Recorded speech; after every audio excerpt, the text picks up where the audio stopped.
안녕하세요. 저는 남편과 시댁 때문에 힘든 시간을 보내고 겨우 제자리를 찾은 30대 후반의 평범한 여성입니다. 표리부동이라는 말을 아시나요? 겉은 훌륭해 보이나 속은 그렇지 못한 속물적인 것을 일컫는 말이라고 해요. 그리고 그 말은 제 전남편과 시모에게 딱 맞는 말이라 생각이 드네요. 오늘 제가 들려드릴 사연은 그런 앞과 뒤가 다른 두 사람과 인연을 끊게 된 이야기입니다. 만나지 말았어야 할 저희 두 사람이 만나게 된 것은 제가 30대 초반인 어느 날이었습니다. 당시 저는 어린이집 보육교사로 일하고 있었고 남편은 아동복지센터의 사회복지로 일하고 있었어요. 저와 남편은 소개팅으로 만나게 됐는데 제가 소개팅 전 상대방에게 원한 건 두 가지뿐이었어요. 술, 담배를 하지 않았으면 좋겠다고 말이죠. 요즘에 술 안 하는 사람은 없을 텐데 제 지인은 그런 사람 있다며 소개를 해주겠다고 하더군요. 처음 남편을 보았을 때는 착하고 순한 사람이라는 생각을 했어요. 그래서 저는 그 사람과의 만남을 이어갔죠. 그렇게 순순히 결혼으로 이어질 줄 알았던 저희 만남에 순간 브레이크가 걸린 일이 생겼어요. 바로 종교 때문이었죠. 저는 무교였고 저희 부모님도 종교가 없었어요. 조부모님은 불교였지만 다 돌아가시고 없었고요. 그래도 제사는 꼬박꼬박 지내는 집이었는데 남편 집은 달랐어요. 교회를 다니시더라고요. 특히 시모 될 사람은 독실한 신자셔서 주말뿐만 아니라 새벽이나 밤에도 다닐 정도로 교회와 그 커뮤니티를 사랑하는 아주 신실한 분이셨어요. 게다가 남편은 모태신앙으로 일하고 있는 곳도 기독교 재단인 곳이었거든요. 솔직히 고민이 안 될 수가 없었어요. 이혼 사유 중에 생각보다 많은 게 종교적인 문제인데 괜찮을까 싶었어요. 어머니에게 이야기를 해봤더니 생각 외로 긍정적인 답변이 금방 나오더라고요. 괜찮지 않니? 사이비 종교 이런 것만 아니면 솔직히 제사 지낼 것도 없고 교회 사람들끼리 나눔도 많이 하고 그런 것 같던데 네가 괜찮으면 엄마도 반대는 안 할 거야. 사람이 중요한 거지 종교보다야. 어떤 종교를 가지든 그 사람이 괜찮고 좋으면 돼. 그 말에 저도 곰곰이 생각했어요. 그리고 제게 청혼을 했던 남편에게 말했어요. 몇 번 다녀보다가 나랑 안 맞으면 나도 더 이상 안 나갈 거야. 그래도 괜찮아? 괜찮지. 고마워 자기야. 우리 엄마는 당신이랑 결혼한다고 하니까 엄청 좋아하셔. 그 이야기를 듣고 뭉클하지 않을 사람이 어디 있을까요? 저는 결혼 직후부터 시모 시부와 함께 교회에 다니게 되었어요. 생각보다 나쁘지 않았고 사람들도 좋았어요. 딱 한 가지 불편한 건 몸이 불편한 시부를 모시는 일이었는데 그건 남편이 많이 도와줘서 걱정 없었어요. 시부는 뇌졸중으로 몸이 많이 안 좋은 분이셨어요. 말도 정신도 어눌하고 몸은 더 운신하기 힘들었죠. 보통 병원에 보내는데 시댁에서는 직접 케어하고 계시더라고요. 그 부분이 참 대단하다 생각했어요. 다른 사람들도 똑같이 생각하는지 시모와 남편의 가족 사랑에 대해 항상 칭찬해주고 시부를 위해 기도도 해주고 했어요. 저는 그런 시모와 남편 옆에 붙어있는 것뿐이었는데 시모는 항상 며느리라며 인사도 시키고 여기저기 안면도 트게 만들어줬어요. 솔직히 귀찮다고 느껴지기는 했지만 가정의 평화와 사람 만난다는 생각으로 계속 다니고 있었습니다. 그렇게 화기애애한 가족이던 저와 남편은 결혼 1년 차에 아이를 낳았고 저는 점점 더 행복해졌어요. 완벽한 가족이고 평화로움이다 라고 생각했는데 그게 사실은 위장된 거였다는 걸 깨닫게 된 일이 있었죠. 결혼 2년 차, 아이가 1살이 됐을 무렵에 처음으로 크게 부딪힌 일이 생겼어요. 그건 정말 신혼 초에 일어난 일이었죠. 남편이 하루는 심각한 표정으로 저를 부르더군요. 여보, 앉아봐. 할 이야기가 있어. 무슨 이야기? 전 아무 생각 없이 거실 소파에 앉으며 남편에게 물었어요. 우리 전셋집 내놓고 우리 본가랑 합가하는 건 어때? 합가? 싫어. 아직 신혼인데 무슨 합가야? 제 입에서는 대뜸 거절의 말이 나왔습니다. 그만큼 생각조차 없던 일이었으니까요. 남편이 제게 이야기를 꺼내온 건 지금 살고 있는 신혼집이 제가 결혼 전부터 살고 있던 제 명의의 전셋집이었기 때문이었어요. 마음대로 결정할 수 없으니 제 양해를 구하려던 거였죠. 집이 마음에 안 들어? 그건 아니야. 엄마가 합가를 원하시는 것 같아서. 솔직히 우리도 전셋집에서 계속 살 수는 없잖아. 이 집 전세금으로 본가 리모델링 싹 해서 들어가면 좋을 것 같아서 그래. 어머님이 합가를 원하신다고? 나한테는 별말 없으셨는데? 그런 낌새조차 없으셨다고. 합가 이야기 엄마가 먼저 꺼내면 너무 원하는 것처럼 보일까봐 내가 말하는 거야. 솔직히 엄마 혼자 아버지 모시는 것도 힘들고 그 집도 평수는 좋은데 옛날 집이다 보니 아버지 수발 들 때 불편한 것도 있고 생각해보지 않을래? 저는 너무나 당황했습니다. 시부 때문이라면 할 말은 없지만 그래도 신혼은 즐기게 해줄 줄 알았어요. 그리고 남편도 결혼 전에는 따로 자취하며 살았기에 시부를 모시는데 큰 어려움은 없었나 보다 싶었는데 갑작스레 이런 이야기를 들으니 당황할 수밖에요. 이런 이야기하는 게 좀 냉정해 보일 수도 있는데 나는 싫어. 수발을 드는 게 싫다기보다는 합가 자체가 싫은 거야. 이 집이랑 시댁도 가깝고 굳이 합가 안 해도 아버님 모실 수 있는 방법도 많은데. 그리고 당신 항상 퇴근이 늦잖아. 그러면 시댁에 있는 동안 일은 나 혼자 해야 한다는 뜻이고. 안 돼. 난 못해. 자신도 없고 싫어. 여보, 생각 좀 해보고 말해줘. 싫다고 딱 잘라 말할 수 있는 게 아닌 거 알잖아. 엄마도 고생 많이 하셨고 나도 최대한 도와줄 거야. 당신한테만 다 맡기진 않아. 그리고 엄마가 애도 봐줄 수 있고 얼마나 좋아? 그래도 싫어. 애는 내가 더 잘 봐. 그리고 최소한 이야기 꺼내기 전에 내 생각이 어떤지 물어봤었어야지. 갑자기 합가하자 라고 하면 누가 좋아해? 여튼 난 싫어. 아버님 수발 드는 거 힘들면 내가 도와드릴 수는 있어. 하지만 합가는 아니야. 애 데리고 합가.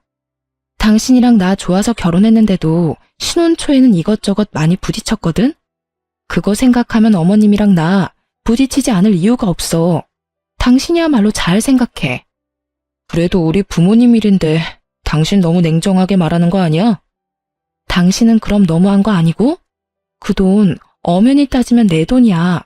그런데 그 전세금으로 뭐 하자 다 정해놓고 이런 식으로 통보하면 내가 얼씨구나 좋다 하면서 당신 말 따를 거라고 생각했어? 제일 큰 문제가 그거야. 지금 내 전세금을 시댁에 다 쓰자고 말하고 있는 거잖아. 차라리 이 돈으로 새 집을 사자고 했으면 그렇게 했을지도 모르지만 뭐? 합가? 그러면 그 전세금 쓸 생각하지 말고 당신이 당신 돈으로 집 고쳐. 완강한 제 거부에 남편은 난색을 표하더군요. 그러더니 알겠다며 잠시 생각할 시간을 갖자고 하더군요. 저는 생각하고 말고 계속 거부할 생각이었는데 남편은 그게 아니었나 보더군요. 다음날 새벽 저는 육아로 지쳐 침대에 누워 눈을 감고 있었어요. 일은 가지 않아도 몸이 힘들었거든요. 한밤중에 뒤척이는 애 때문에 힘들었는데 잠도 오지 않아 침대에 누워만 있었어요. 그런데 그때 남편이 전화기를 몰래 들고는 거실과 이어진 화장실에 들어가서 누군가와 통화를 하더라고요. 상대방은 시모였습니다. 그리고 소곤거리는 남편의 통화를 듣는 순간 저는 이게 쉽게 끝날 일이 아니란 걸 알았어요. 엄마, 그 사람 지금 자. 내가 이야기해봤는데 씨알도 안 먹혀. 그래서 내가 좀만 더 시간 두자고 했잖아. 갑자기 아버지 모시라고 그러면 좋아할 여자가 어디 있어? 결혼 전에 그런 이야기 하나도 안 했는데. 그러는 엄마야말로 보육교사라고 했더니 아버지 수발 맡길 거라며 좋다고 했잖아. 두 사람 하는 이야기를 들어보니 문제가 많은 모자지간이었더군요. 그리고 합가를 하자는 이유도 명확했고요. 시모는 결혼 전부터 제게 시부 수발을 들게 할 생각이었더라고요. 보육교사라 돌보는 건 잘할 거라고 생각했나 봐요. 애면 봐줄 수 있죠. 제가 요양보호사도 간호사도 아닌데 어떻게 뇌졸중에 걸린 아버지를 전문적으로 케어해요? 그냥 공짜 노동력 부리려고 하는 거, 그게 목적인 거죠. 골이 띵하더라고요. 화장실 문을 열어놨는지 선명히 들리는 소리에 저는 한바탕 하려다 멈췄어요. 제 것을 시댁 것처럼 말하는 걸 보니 제게 그 돈이 없으면 두 번 다시 저한테 그딴 소리 안 하겠지 싶어서 친정에 전화해서 나중에 남편에게 연락이 오면 우리 집에 빚이 많은 것처럼 말해주라고 말이에요. 그 다음날 저는 여전히 합가 어떠냐고 묻는 남편을 앉혀두고 그렇게 말했어요. 나도 할 말 있어. 근데 당신 모르지? 우리 친정에 빚이 좀 있거든? 내가 이 집 전세금 받고 나서 집에 일이 터져서 친정에서는 빚내서 그거 틀어막았어. 지금도 빚은 갚고 있는데 한참 남았고. 그래서 이 집 내놓고 나면 난 그 빚부터 갚아야 돼. 그리고 그거 갚고 나면 리모델링 할 돈도 안 남을 건데 괜찮겠어? 제가 이렇게 이야기했을 때 남편 반응을 보기로 했어요. 초가댁 빚이 얼만데? 1억 5천. 사실 그 돈은 제가 번 돈이 반, 엄마가 준 돈이 반이었어요. 그런데 남편은 저희 엄마에게 바로 전화부터 하더군요. 장모님, 실례되는 질문이긴 한데 혹시 처가에 빚이 있나요? 아유, 이서방, 미안하네. 얘 전세금 주고 나서 그런 일이 터졌지 뭔가. 빚이 한 1억 5천 정도 남아있는데. 결국 남편은 전화를 끊고 나더니 침울한 얼굴로 그러더군요. 그럼 집 내놓는 건 없는 일로 하자. 어차피 내놔봐야 긁어부스럼이네. 끝까지 합가 우길 줄 알았더니 남편은 금세 백기를 들었습니다. 그런데 좀 이상했어요.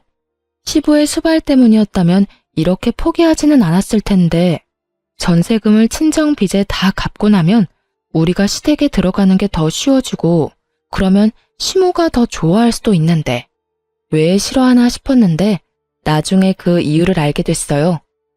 남편 앞으로 카드 명세서며 뭐며 다 날아오는데 돈을 어마어마하게 썼더군요. 당신 이게 다 뭐야? 왜 이렇게 돈을 많이 썼어? 그거 사실은 결혼 준비하면서 돈을 좀 많이 써서. 결혼한 지 벌써 3년이야. 게다가 당신 월급으로 갚는 것도 빠듯할 정도잖아. 이거 어떻게 갚으려고 이렇게 막 쓴 거야? 이번에 합가 잘 되면 당신 전세금 좀 빌려서 갚으려고 했지. 뭐? 그걸로 당신 빚을 내가 왜 갚아? 이건 지금 어쩔 건데? 갚아줄 생각도 없으면서 잔소리는 왜 해? 내가 알아서 할 거야. 대신 당분간 생활비 못 내.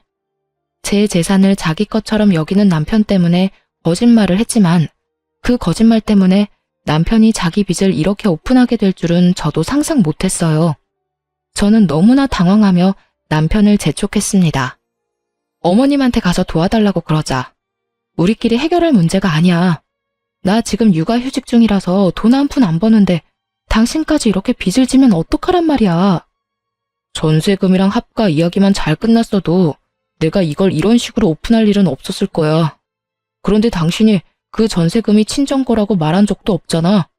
난 당연히 그 전세금으로 다 해결할 수 있을 줄 알았지. 당신 나한테 돈 맡겨놨어? 내가 너한테 돈 빌렸냐고. 우리 집이 네 현금 창고야? 부부 재산은 공동의 재산이야. 어차피 내가 빚 있으면 당신도 힘들 거 아니야. 그러면 어떻게라도 갚아야 되지. 그게 맞는 거 아니야? 무슨 헛소리야. 당신 혼자 진 빚을 내가 왜 갚아? 그럼 그 돈은 어디다 쓴 건데? 남편은 아무런 말도 하지 못했습니다. 결국 우리들의 언쟁은 남편의 자리 회피로 끝이 났고 저는 남편에게 문자를 보냈습니다. 어머님한테 연락해서 어떻게든 도와달라고 해. 이 문제는 우리끼리 해결 불가능한 문제야. 지금 있는 돈도 없는데 나까지 빚을 내면 우리 둘 다 파산이야.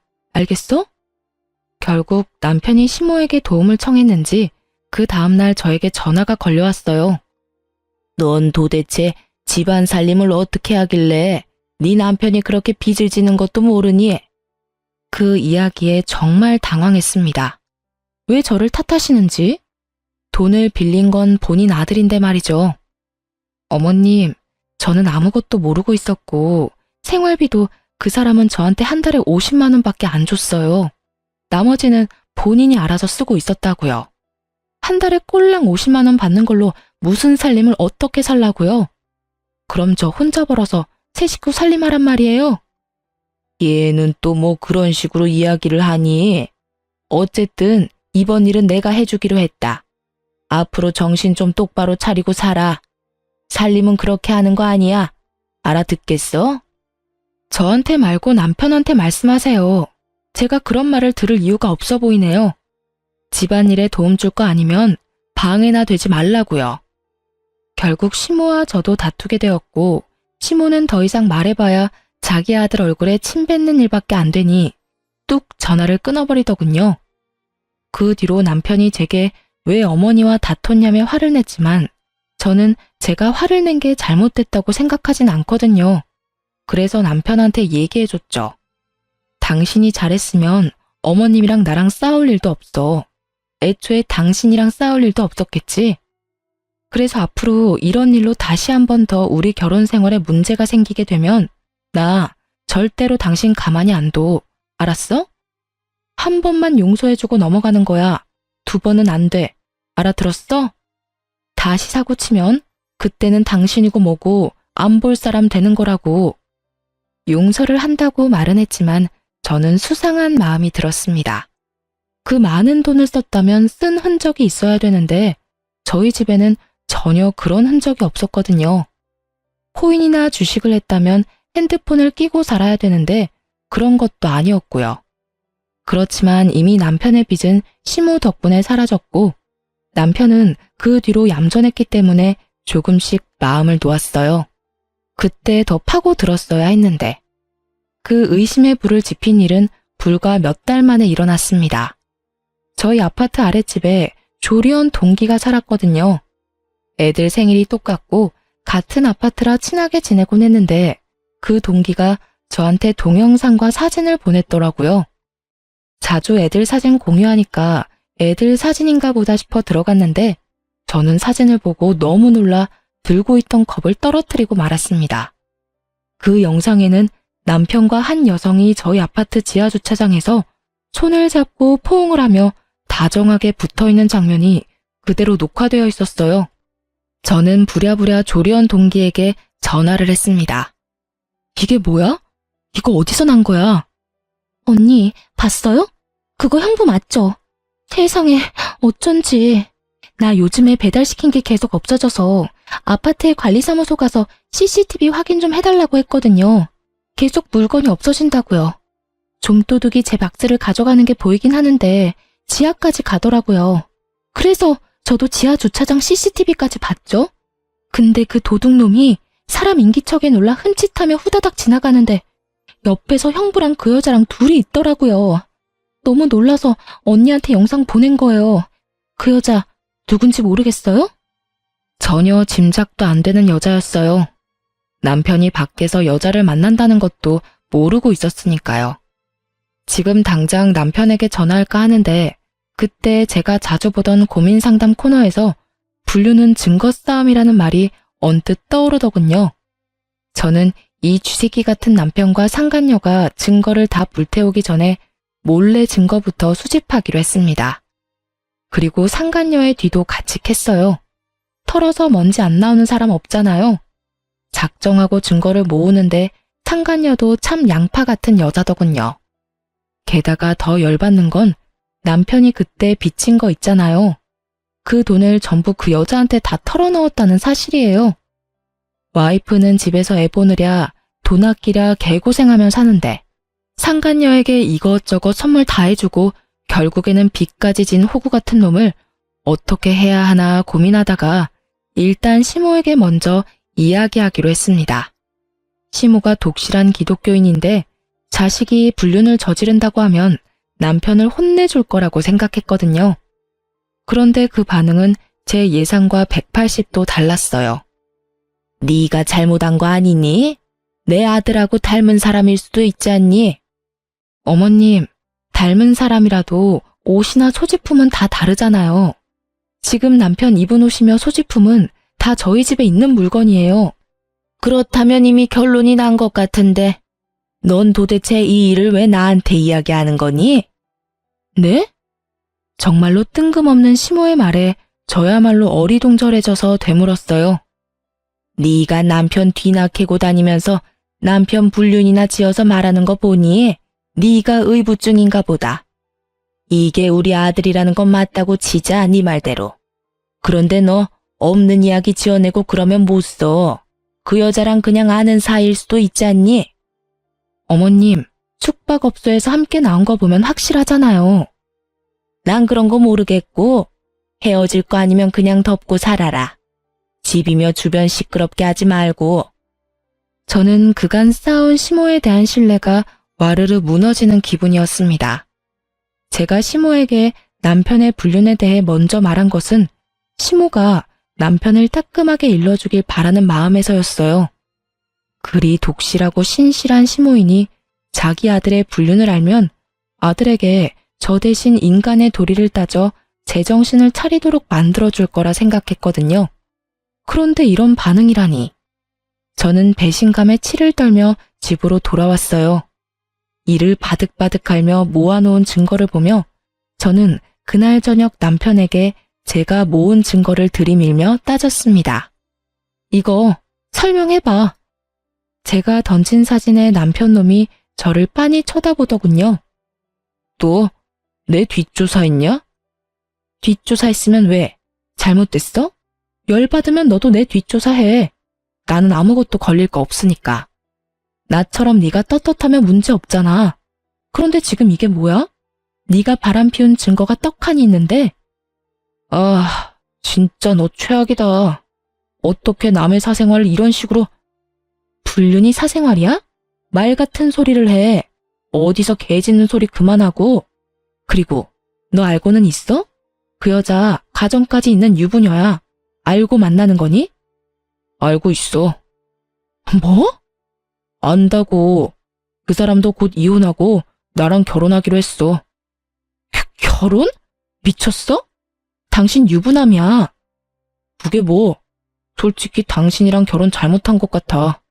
그 여자를 먼저 만났다면 당신이랑 결혼 안 했을 거라고. 당신 직업이 엄마 마음에 들어서 결혼한 거야. 그걸 말이라고. 정신이 나갔네. 제정신이 아니야.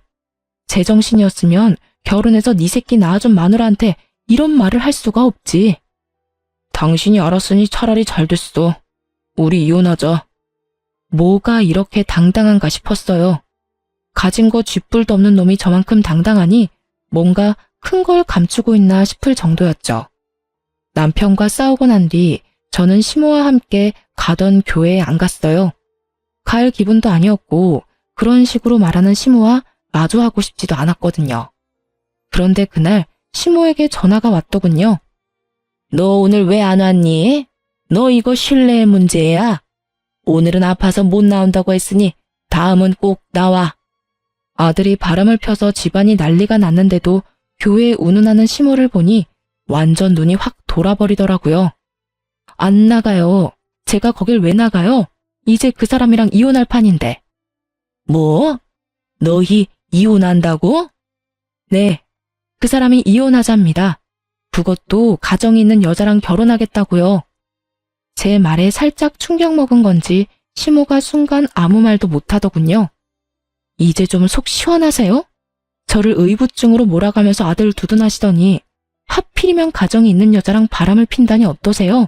저는 기분이 아주 더럽던데. 덮고 살고 할 것도 없었네요. 빌며 사과라도 하고 다시는 안 만나겠다고 해도 용서해줄까 말까인 상황에 유부녀를. 그만해라. 어차피 너희 사이 망가진 거 고칠 수 없어 보이니 이혼하는 것도 한 방법이지. 그리고 너 이혼할 거면 곱게 해. 어디 가서 소문나도록 하지 말고. 처신 똑바로 하라는 소리야. 알아들어? 세상에, 제가 들은 게 맞나 싶었어요. 아들 두둔하는 거야 그렇다 손 치지만 저한테 처신을 똑바로 하라니. 제 자식한테는 쓴소리 하나 하기 싫고 며느리한테는 쓴소리며 못할 소리며 가리지 않고 하는 시모를 보니 저도 이성의 끈이 뚝 끊어졌어요. 이혼하는 마당에 그걸 어떻게 신경 써요? 그렇게 조용히 저희 이혼시키고 싶으시면 어머님이 알아서 하세요. 저한테 이래라 저래라 하지 마시고. 시모 때문에 열받아서 씩씩거리는데 상간녀가 저한테 연락이 왔어요. 잠깐 나오세요. 서로 할 말 많잖아요. 내가 너 오란다면 오고 가란다면 가는 사람이야? 나 당신 같은 여자랑 상종도 하기 싫으니까 2번 다시 연락하지 마. 저도 앞으로 연락 안 할 거예요. 한 가지만 말하려고 했는데 그럼 전화로 하죠. 집에 있는 거 다 놔두고 몸만 나가세요. 지저분하게 굴면서 이혼 안 하려고 발버둥 치지 말고요. 뒤처리하는 저도 생각해줘야죠. 정신 나간 년이 여기 또 있네? 이보세요 상간년아. 뒤처리는 네가 다 해야 할 것이고 대신에 이혼은 무조건 내가 해준다. 그리고 여기 있는 내 물건 딱 다 들고 갈 거야. 네가 사귀는 그 나쁜 불륜남한테 무슨 소리 들었는지는 모르겠지만 쓰레기 새끼 데리고 살아봐야 쓰레기라는 거 언젠가는 깨닫기 바란다. 한 번만 더 전화해서 이딴 도발하면 너네 회사로 가서 한바탕 뒤집어 줄 거야. 쓰레기라도 뺏기니까 속 쓰려서 발악하나 본데 나는 그 사람하고 헤어질 생각 없어요. 우리는 사랑으로 맺어져 있고 당신 같은 사람은 그냥 거쳐가는 사람일 뿐이라고. 어디서 버림받은 주제에 큰 소리야? 버림받았으니까 큰 소리 치지. 마음 같아서는 온 동네방네 돌아다니면서 두 연놈들이 무슨 짓 했는지 다 까발리고 싶다만 내가 나중을 위해서 참는 거야. 두고 너네들한테 복수하려면 지금 법에 문제되는 일 만들어서 처벌받으면 곤란하지. 벌벌 떨면서 살아. 내가 위자료 소장 어디로 던질지 모르니까. 남편과 시모 상간녀까지 재수없는 것들과 드자비질하는데 지치는 건 저더군요. 그래서 한 번에 싹 다 정리하기로 마음먹었습니다. 그날로 저는 남편과 이혼 소송에 들어갔습니다. 그리고 그와 동시에 집주인에게 전화를 했어요. 재계약 안 하겠다고요. 때마침 전세 재계약 날짜가 다가오고 있었거든요. 부동산에서 왔다 갔다 하는데 남편에게는 이야기도 안 했어요. 어차피 집에 들어오지도 않더군요. 문자 하나 왔어요. 이혼 판결 나기 전에는 거기 안 들어갈 거라고요. 제 신혼집도 재산 분할에 들어갈 거라는 착각이라도 한 모양이더라고요. 저는 모르는 척했어요. 알려줄 필요도 없었죠. 고유 재산은 재산 분할에 안 들어간다는 걸요. 그렇게 전셋집은 새로운 계약이 됐고 이사 전날 저는 짐을 모두 싸서 친정으로 모두 보내버렸어요. 큰 가전 중에 쓸만한 것은 모두 팔아버렸고 남편 짐은 그대로 놔뒀어요. 그리고 제 짐 다 보내고 남편 놈에게 문자 하나 보냈어요. 짐 가지고 꺼져. 라고 말이죠. 남편 놈은 답도 없더군요. 저는 코웃음을 쳤습니다. 남편 놈이 이제 당할 일들이 눈에 선했거든요. 역시나 다음날 아침이 되니 집주인이 전화가 왔더라고요. 아유, 새댁. 짐을 이렇게 빼다 말면 어떡해? 좀 있으면 새로운 세입자 들어오는데 빨리 와서 빼줘야겠는데. 어머, 제 전남편이 아직 안 뺐나 보네요? 아주머니, 죄송한데 전남편이 제 연락은 안 받아서 그러는데 전화번호 알려드릴 테니까 전남편한테 직접 전화 좀 해주시면 안 될까요? 전남편 그러니 집주인도 눈치를 챈 모양이더군요. 아이고, 알았어. 내 전화해 볼게. 그렇게 집주인과 전화를 끊고 10분도 지나지 않았는데 전남편에게 연락이 왔더군요. 이제야 이 상황이 얼마나 급한지를 알았던 모양이에요. 저는 시침이 뚝 떼고 전화를 받았어요. 야, 너 도대체 뭐 하는 거야? 집을 왜 멋대로 계약 해지한 건데? 내가 돈 내고 계약한 집을 내가 내놓겠다는데 당신이 왜 이 난리야? 누가 보면 당신 집인 줄 알겠네. 그거 우리 재산 분할에 들어가야 되는 목록이라고. 웃기시네. 야, 너 그거 믿고 나한테 그렇게 큰 소리 뻥뻥 쳤어? 어쩐지 상간녀가 나더러 집에 있는 물건 하나도 가져가지 말라더니. 그거 이혼 전에 내가 취득한 고유재산이라서 재산 분할 안 되는 건 몰랐지? 게다가 우리 혼인 기간이 3년밖에 안 돼. 기간 짧아서 해당 안 되고 어줍잖게 주워들은 건 있나 본데 그러면 끝까지 잘 들었어야지. 뭐? 아 진짜? 야, 너 당장 다 돌려놔? 가전이며 가구며 다 돌려놓으라고. 그거 네가 샀어? 내가 다 샀잖아, 도둑놈 같은 놈아. 우리 집에서 네가 가져갈 건 네 몸뚱이랑 네가 산 물건들 뿐이야.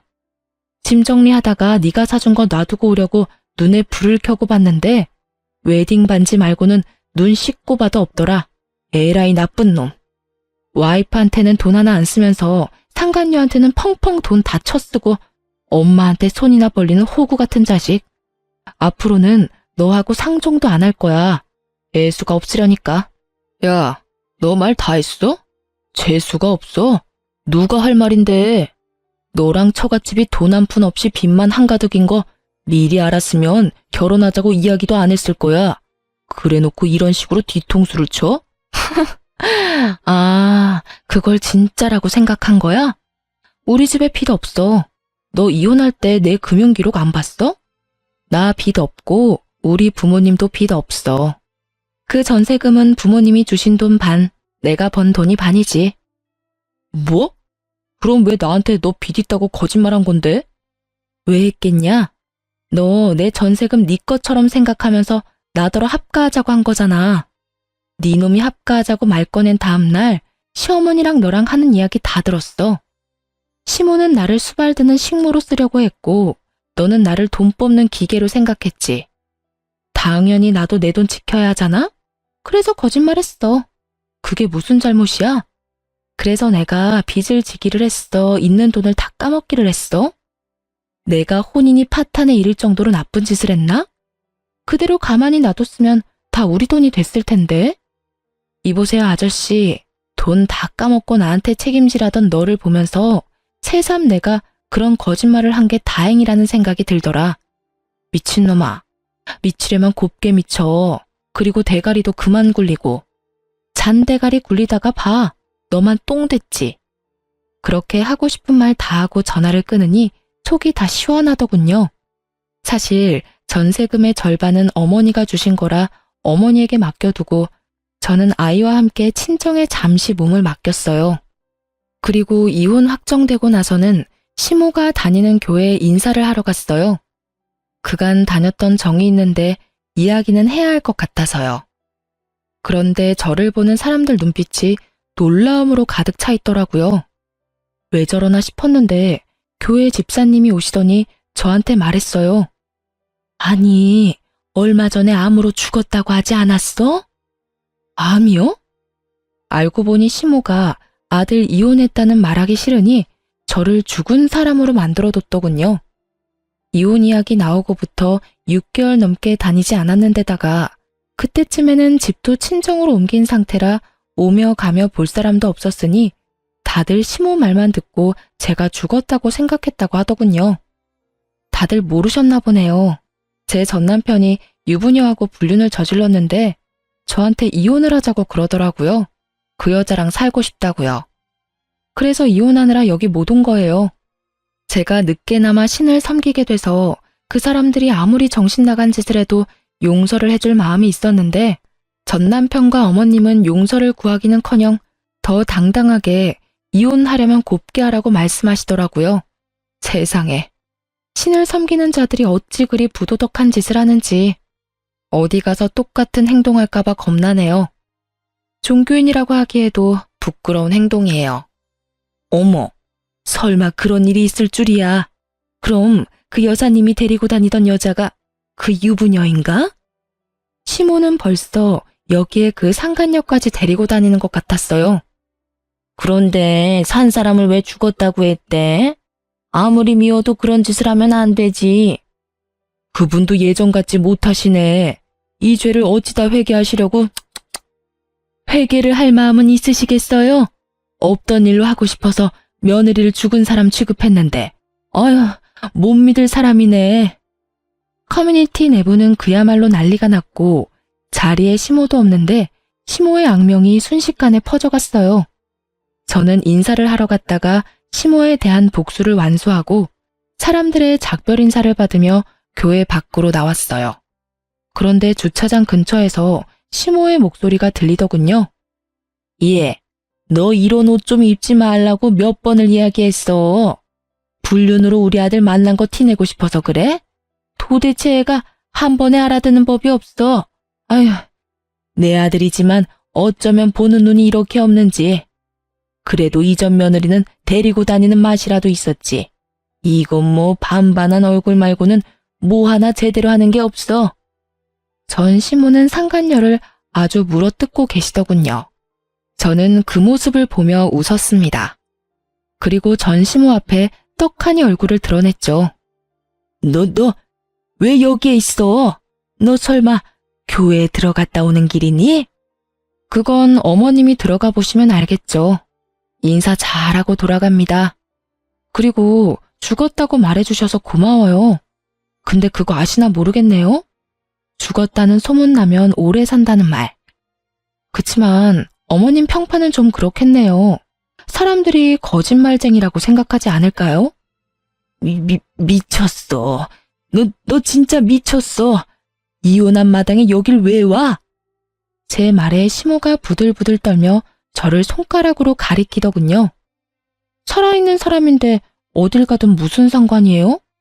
이제 우리 남보다 못한 사이인데. 저는 시모 앞에서 눈치만 보고 있던 상간녀에게 말했어요. 남의 떡 손에 주니까 어때? 아주 텁텁하고 찝찝하지. 내가 그쪽한테는 큰 절을 해도 모자라네.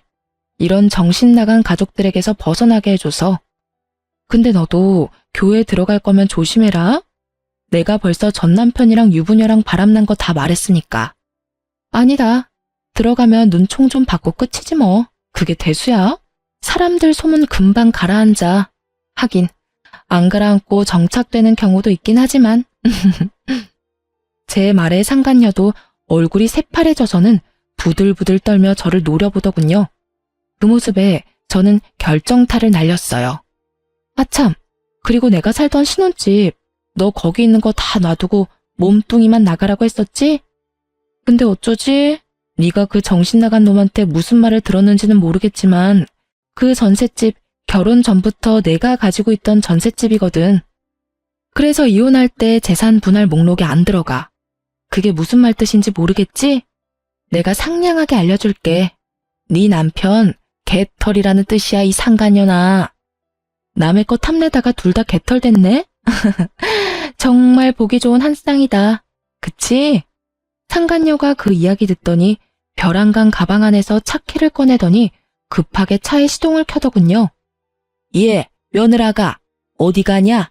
나도 같이 가야지. 너만 가면 어떡해? 제가 왜 며느리예요?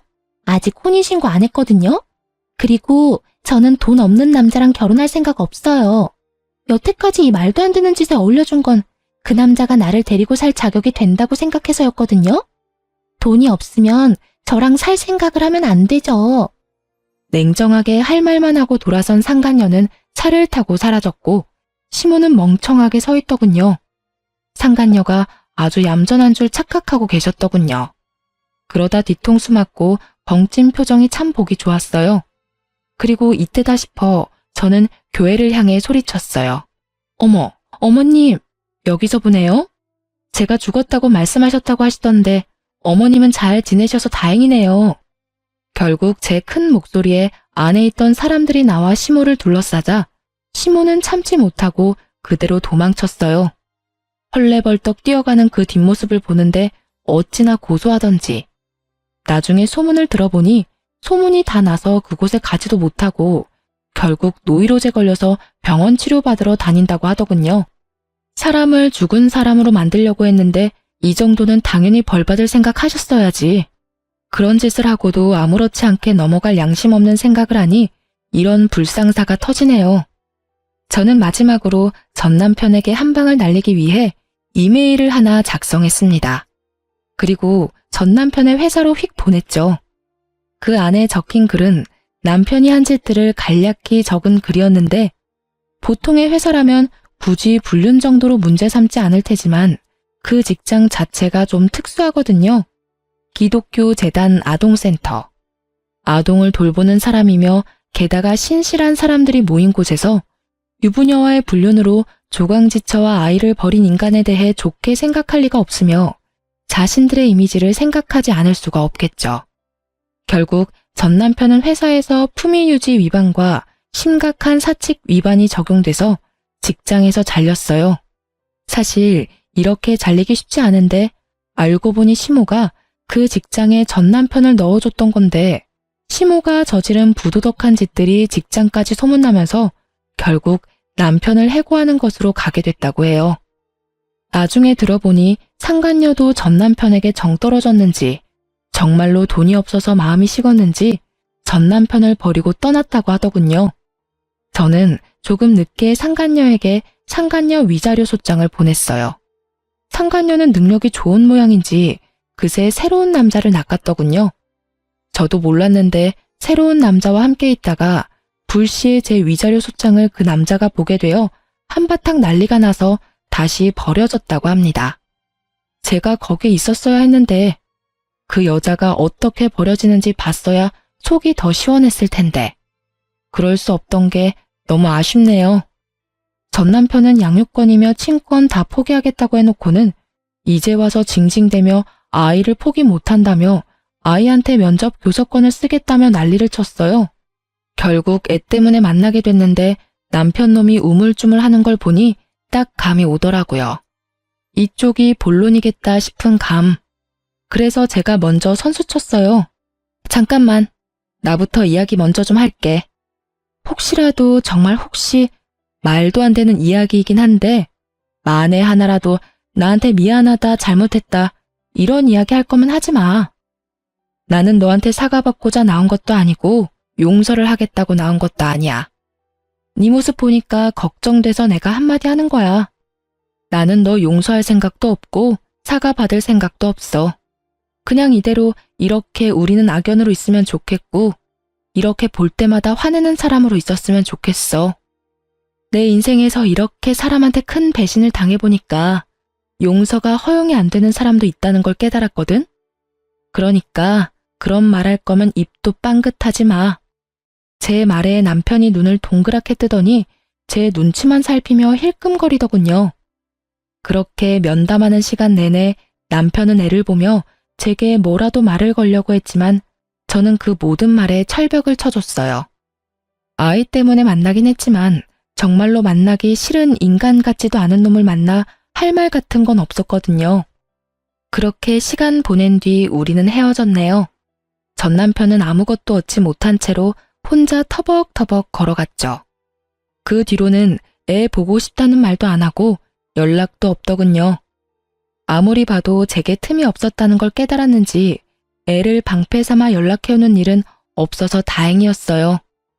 저는 싱글맘이 되었지만 옛날보다는 더 편하게 사는 것 같아요. 그리고 나쁜 놈들은 다들 죄다 죗값을 받았으니 저도 속 편하게 발 뻗고 잘 수 있고요. 자승자박이라고 자기가 만든 줄로 제 몸을 스스로 묶었으니 결국은 본인이 한 말과 행동 때문에 더 이상 주변에 도움을 구할 수 없는 상황에 빠졌다는 걸 시모와 전 남편이 꼭 깨달았으면 하네요. 그럼 지금까지 긴 글 읽어주셔서 감사합니다. 즐거운 하루 보내세요.